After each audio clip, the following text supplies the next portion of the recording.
Yeah, we will just keep motivating ourselves to make Steve cry. It's like, get out of groups at Worlds. Fuck, he still hasn't cried. Make it to the finals. He's still not crying. Guess we got to win.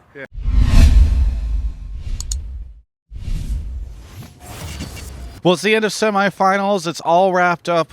I'm joined right now by Pobelter, who's headed off to finals and has just qualified for the 2018 World Championships. Things have got to been feeling pretty good for you right now. Feels good. Can confirm. Yeah, really good. Now, I mean, how nervous were you guys going into this match? Because 100t's, I think a lot of people were predicting to lose to you guys. So, you know, maybe you guys were favored in this. I think leading up to it, I wasn't feeling nervous at all. I was really cool about it. But then, like, last night, I was like, tomorrow's match really, really means a lot. You know, it's either, like, we're going to make it to finals and qualify for Worlds. Motorcycle and plane all at once.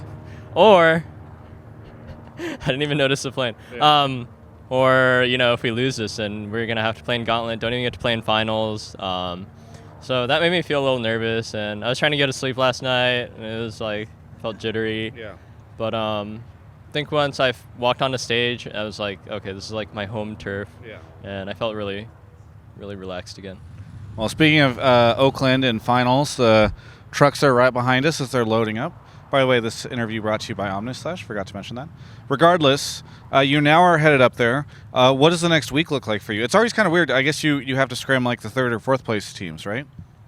Yeah, usually what happens is both finals teams already have a ton of scrim experience against each other, so you pretty much know what you're going to get in finals. And so yeah, C9 was probably our main scrim partner the past couple weeks. Now we're meeting in finals. We'll just be playing against the third, fourth place teams, like you said. We fly out to Oakland in a few days, I think, and then actually most of our practice and preparation is done because there's a lot of time that gets taken up with traveling, having to do features for playoff content, doing fan meets, stuff like that. So yeah, it's actually moving pretty fast, I guess, because we're flying out in a few days, playing Oakland. Soon after that, we're probably going to head straight to Korea to prepare for Worlds. Well, you say that it's all, like, the scrims and everything already pretty much settled, so you kind of know what you're going to get by the time you get to finals. You're headed to finals, so what are we going to get? It's a secret. Tune in and find out. Okay. So you know the results, essentially, but the audience doesn't. Not quite, but it's just like both teams will kind of have a good understanding of the team. Okay.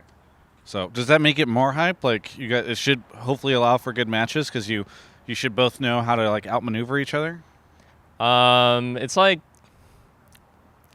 I don't know, if more hype. It's not less hype either. It's It's hype. Medium hype, Okay, yeah. Medium. Okay. Well, you are headed off to Worlds. Besides the finals thing, it's got to feel kind of weird because you go and you play in finals. I'm sure you guys want to win, but you've already made it to Worlds.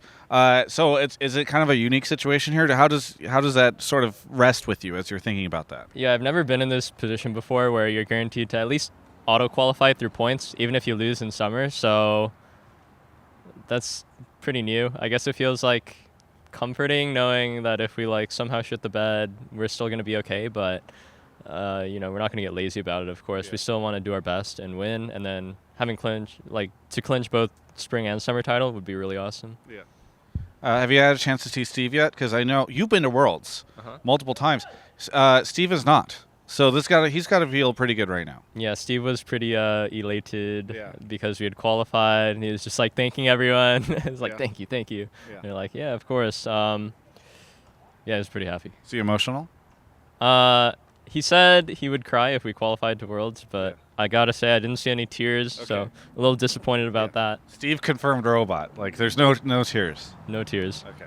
Well, maybe if you guys win next week. Maybe he's like, this one doesn't count because it's just the points. You know, you got to win in finals. Yeah, we will just keep motivating ourselves to make Steve cry. It's like, you know, get out of groups at Worlds. Fuck, he still hasn't cried. Make it to the finals. He's still not crying. Guess we got to win. Yeah.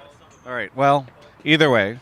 And you know, last year on Immortals, unfortunately, you guys didn't get out of groups. What are the chances we see something different from you guys this year? Depends on the group draw. It's so far off I don't want to even think about it. Sure. Just trying to think about the match next week. All right. That's fair. Just people start talking about NALCS and how NA is going to do at Worlds right now that you've qualified. That's why I got to ask. But I completely understand that you're headed off there. Any excitement around it being Oakland, or is it just another venue for you? Oakland's within California, and I'm from California, so my family's from Southern California, but my family's going to come out and see me, so that's going to be really cool because I don't think they've ever seen me play at a big event before, so I'm really excited about that, to have them support me live, because my parents are really devoted fans. They watch like all the LCS games every weekend, so yeah, it'll just be nice to have them there. Yeah. Really good. All right, well, the last question I didn't ask, but I should have. The last-minute 100t's ADC switch-up, when did you guys find out? How did you react, and what do you think about the games? The rosters and side selection, everything is like at 8:30 p.m. the night before, so that was when we heard, and then we thought our manager was trolling us at first, and then he was like, no, I'm serious. Yeah. So that was really unexpected. Not sure what was happening in regards to that, and really surprised they didn't try to sub him in after a few games during the series, but I guess some bad stuff must have happened. Yeah, I mean, Mark was saying he wasn't here, or Mark thought he wasn't here at the studio. Yeah, no comment. Maybe they had some internal drama or something like that. Yeah. But what was it like in game facing him? Peter kept saying the whole time, this guy's playing so fucking scared. He's missing so much CS. You know, like shoot one ulti on him. Oh my god, he cleansed. He's so scared. So, yeah, that was kind of how it was. I'm sure he had to deal with a lot of nerves, like suddenly being subbed in. I don't think he played a single game for them during the regular season. So he must have had a lot of nerves. Actually, I heard he was taking the loss really rough. So, you know, I kind of feel for that when you're put in a really high pressure situation and then you didn't like live up to it.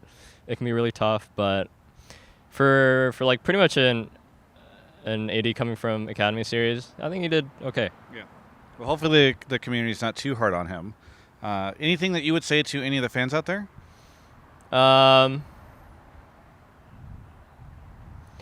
Damn it, I had something in my mind lined up, something really funny that I was going to say the next time you asked me this, but I forgot. Like, you had this for weeks or what? Yeah, I thought about this like weeks ago when you last interviewed me, and then you said that, and I just said something really stupid. I had something really golden lined up here. Okay. But I don't remember it. So no, I have nothing to say. You got nothing to say to the fans, says the man who's just qualified to Worlds and made it to the finals. Thank you so much for your interview, Pobelter. For everyone else, you can check out the rest of my coverage of all things esports right here on my YouTube channel. And for more League of Legends coverage, you can catch all of my content here on my YouTube channel, thanks to coverage presented by OmniSlash. Okay. Fade.